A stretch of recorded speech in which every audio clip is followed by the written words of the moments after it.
आप सभी को नमस्कार। अभी हाल ही में सुप्रीम कोर्ट ने एक फैसला दिया है उत्तराधिकार से संबंधित। पैतृक संपत्ति में बेटी की भी हिस्सेदारी बेटे के समान होगी, इसी पर एक फैसला आया है सुप्रीम कोर्ट का और हम उसके जानने का प्रयास करते हैं कि क्या चीज़ें हैं, किन चीज़ों को इसमें समग्रता से अध्ययन किया गया है और किस प्रकार से ये फैसला हमारी परीक्षा की दृष्टि से महत्वपूर्ण है। तो सबसे पहले आपको बता दें कि ये जो फैसला है, ये जो निर्णय आया है सुप्रीम कोर्ट का, अभी कल ही निर्णय आया है, तो अभी 2 दिन पहले का ये निर्णय है। तो आइए चीज़ों को समझने का प्रयास करते हैं। सबसे पहली बात इसमें क्या हुआ है कि जो हिंदू उत्तराधिकार अधिनियम 1956 था, उससे संबंधित ये बातें की गई है कि किस प्रकार से जो हिंदू उत्तराधिकार अधिनियम 1956 का था, इसमें क्या कमियां थी और किन कमियों को इस बार दूर किया गया है। आप सब जानते हैं जो हिंदू उत्तराधिकार अधिनियम 1956 है, ये एक स्कूल है जिसको बोलते हैं Mitakshara school of Hindus law. Mitakshara school of Hindu law से हिंदू उत्तराधिकार अधिनियम बनाया गया था। तो कौन सा इसमें सहयोगी था? Mitakshara school of Hindus law के सहयोग से हिंदू उत्तराधिकार अधिनियम 1906 को बनाया गया था, लागू किया गया था। इसमें क्या था? उत्तराधिकार एवं संपत्ति के उत्तराधिकार की बात की गई थी। और वर्तमान समय में क्या है उसके बारे में बढ़ने से पहले पूर्व में क्या था उसको जानने का प्रयास करते हैं। 1956 में जब Mitakshara school of Hindu law से हिंदू उत्तराधिकार अधिनियम बनाया गया, 1956 में बनाया गया, तो उसमें था कि उत्तराधिकार का जो अधिकार है, एक जो परिवार रहते हैं, एकल परिवार जिसको संयुक्त परिवार बोलते हैं, जो बटा ना हो, तो ऐसे परिवार में केवल पुरुषों को ही वारिस के रूप में जो संपत्ति होती है, परिवार की संपत्ति का अधिकार सिर्फ पुरुषों को होता है और पुरुषों को ही वारिस के रूप में माना जाता था। महिलाओं का जो फीमेल कैंडिडेट होती थी उनको वारिस के रूप में नहीं माना जाता था, उनको पैतृक संपत्ति में वारिस नहीं माना जा रहा था। तो फीमेल का कोई भी क्लेम नहीं हो सकता था प्रॉपर्टी पे, यह ऐसा पहला था। तो ये रवैया जो था भेदभावपूर्ण था और हमारा जो संविधान है इसके आर्टिकल 14, आर्टिकल 15 और आर्टिकल 21 की यदि हम बात करें तो इन तीनों अनुच्छेदों का ये जो नियम था हिंदू उत्तराधिकार अधिनियम, ये इसका जो है एक प्रकार से देखें अवहेलना करता था। तो आर्टिकल 14, 15 और 21 की अवहेलना तो करता ही था। साथ में आप देख रहे थे कि इसमें क्या होता था कि सिर्फ जो मेल कैंडिडेट होता था उसी को ही संपत्ति का अधिकार होता था। और यदि हम बात करें तो हिंदू उत्तराधिकार अधिनियम किन किन समुदायों पर लागू होता था, तो हिंदू उत्तराधिकार जो अधिनियम था ये हिंदुओं पर लागू होता था, सिख पर लागू होता था, बौद्ध हो गए और जैन हो गए, मतलब इन 4 धर्मों पर हिंदू उत्तराधिकार अधिनियम लागू होता था। तो जरूरी अब यहाँ पे आपको ये समझने की जरूरत है कि क्या सिर्फ हिंदुओं में ही ऐसे कानून थे, ऐसे भेदभावपूर्ण कानून थे कि महिलाओं को अधिकार नहीं दिया जा सकता उत्तराधिकार का, या मुस्लिम धर्म में भी था? तो आपको बता दें कि ये जो कानून है ये ना तो मुस्लिमों पर लागू होता था, ना क्रिश्चियन पर और ना पारसी पर। तो इन समुदायों पर हिंदू उत्तराधिकार अधिनियम लागू नहीं होता है। यदि हम मुस्लिम धर्म की बात करें, मुस्लिम समुदाय की बात करें, तो मुस्लिम समुदाय में भी जो संपत्ति का अधिकार है उसमें भेदभावपूर्ण रवैया है। मतलब लेकिन यहाँ पे क्या है, मुस्लिम धर्म के जो महिला कैंडिडेट है, जो फीमेल कैंडिडेट है, वो संपत्ति जो पैतृक संपत्ति है उस पर दावा कर सकती है, उसको अधिकार भी मिला है। लेकिन जो आपको यदि पुरुष को 1 भाग मिलता है तो जो फीमेल कैंडिडेट होती है उसको आधा भाग मिलता है। मतलब यहाँ पर भी भेदभावपूर्ण रवैया है। ऐसा हम नहीं कह सकते कि मुस्लिम धर्म में इस तरह की बातें नहीं है। तो मुस्लिम धर्म में क्या होता था कि जो मेल कैंडिडेट को मिलता था उसका आधा फीमेल कैंडिडेट को भी मिलता था। ये मुस्लिम धर्म की बातें थी। आगे यदि हम इसी में बात करें तो आगे क्या संशोधन हुआ था, तो इसमें लगातार मामले जा रहे थे न्यायालय के पास कि पैतृक संपत्ति से संबंधित बहुत बड़े बड़े में जो मामले गए, उद्योगपतियों के कुछ मामले गए जहां पे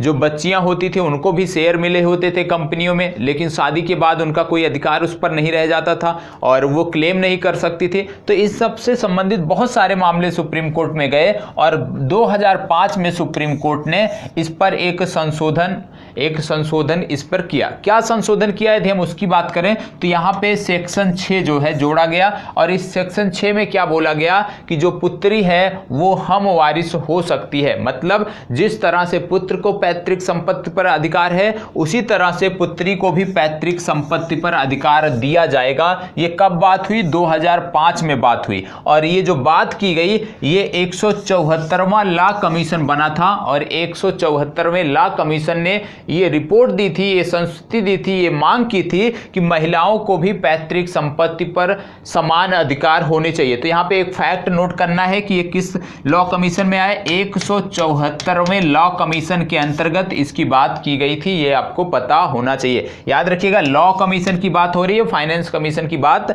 नहीं हो रही है। इसके बाद यदि आप देखें तो 2005 में बात किया गया था कि जो लोग 2005 के बाद, मतलब जब ये संशोधन लागू हुआ है उसके बाद जो बच्चे पैदा हुए हैं, जो बच्चियां पैदा हुई हैं, वो इस पर दावा कर सकती हैं। तो ये संशोधन था। दूसरी बात इसमें क्या थी कि उस समय जब आप दावा कर रहे हैं, कोई महिला दावा कर रही है, तो उसका भी, वो तो जीवित है तभी दावा कर रही है, लेकिन उसके साथ साथ उसके जो पिता हैं उनका भी जीवित होना उस समय तक आवश्यक था। मतलब यदि पुत्री और पिता दोनों हैं, दोनों जीवित हैं, तभी वो अपने पैतृक संपत्ति के लिए दावा कर सकती है। लेकिन बाद में भी इस तरह के मामले बढ़ते गए, और अंत में सुप्रीम कोर्ट ने क्या किया कि वर्ष 2018 में, वर्ष 2015 में भी बात हुई कि 2015 में इस फैसले को बदल दिया गया। अब जब 2015 में ये फैसला बदला गया तो 2015 में क्या कर दिया गया कि पिता की अनुपस्थिति में भी 2015 में इस फैसले को बदला गया। 2005 का जो फैसला था, जो संशोधन था, उसको 2015 में बदला गया, और 2015 में बताया गया कि यदि पिता उपस्थित नहीं है तो भी जो पुत्री है वो संपत्ति के दावे कर सकती है, वो संपत्ति का उसका अधिकार बना रहता है। अब इसमें क्या संशोधन हुआ 2015 के बाद से? लेकिन 2015 में ये चीजें थी कि क्या होना चाहिए कि 2005 के बाद पैदा होना चाहिए, उस बच्ची का जन्म 2005 के बाद होना चाहिए, क्योंकि ये जो पहला संशोधन आया था ये 2005 में ही आया था, तो इसके बाद ही आप इस तरह के दावे कर सकते हैं। लेकिन अब जो हालिया फैसला आया है, 3 जजों की पीठ ने ये फैसला सुनाया है, इसमें बोला गया है कि जो पहले का फैसला था कि जो बच्ची है उसका जन्म 2005 के बाद होना हो चाहिए, संशोधन के बाद होना चाहिए, तभी वह इस तरह के दावे कर सकती है।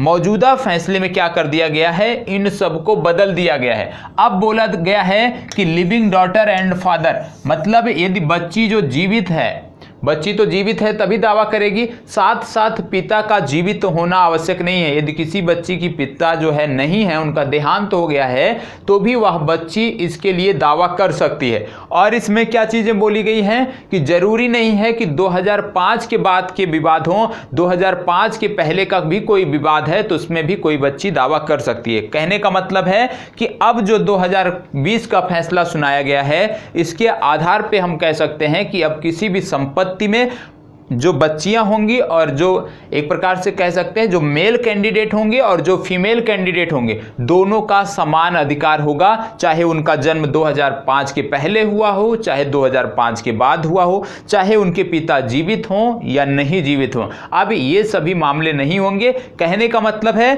कि जो भी बच्ची है, आज के समय में कोई भी महिला है, वो किसी भी पैतृक संपत्ति के लिए दावा कर सकती है। जरूरी नहीं है कि उसका जन्म 2005 के संशोधन से पहले हुआ हो। तो अब याद रखना है आपको कि जो पैतृक संपत्ति होगी उसमें बेटी को जन्म से ही अधिकार मिले हुए होंगे, ऐसा सुप्रीम कोर्ट का मानना है, सुप्रीम कोर्ट का कहना है। तो आप सब में से जो भी बच्चियां देख रही हैं, तो आप सब जान लीजिएगा कि आपके पिता की जो भी संपत्ति है उसमें आप सब का भी उतना ही अधिकार है जितना आपके भाइयों का है। तो अब आपके पास, आपके साथ जो भेदभावपूर्ण रवैया अपनाया गया था उसकी समाप्ति हो चुकी है। और निश्चित रूप से जहां पे संविधान हमें सभी वर्गों को बताता है कि आप बिना लिंग के भेदभाव के, जाति धर्म के भेदभाव के आधार पे किसी भी कार्य को आगे नहीं कर सकते, मतलब भारत में किसी भी प्रकार का भेदभाव नहीं चल सकता है। तो अब एक प्रकार से देखें तो जो आपका अनुच्छेद 14 था, 15 था, 21 था, इन सब को मूलभूत में रूप में अब क्रियान्वित किया जा चुका है। किसमें?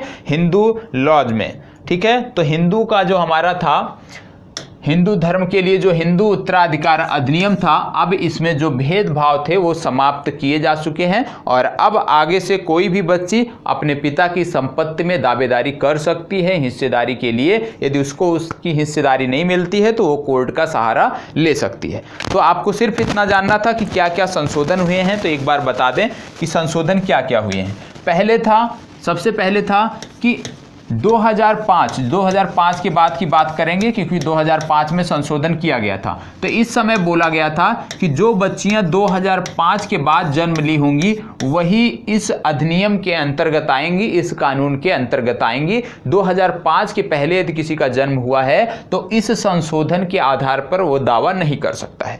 दूसरी चीज इसमें थी कि इस दावे के समय पिता का होना जरूरी है, पिता का जीवित होना जरूरी है जब आप ये दावा कर रहे हैं।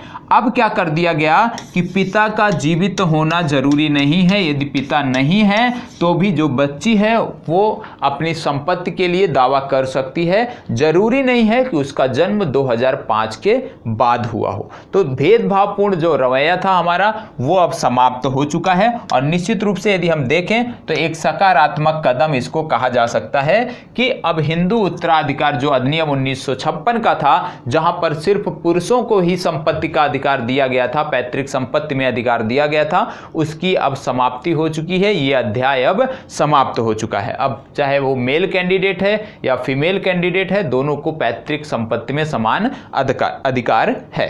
तो आज के लिए इतना ही अपने टू द पॉइंट कार्यक्रम में। फिर मिलेंगे, तब तक के लिए इसी प्रकार हमारे साथ बने रहें। धन्यवाद।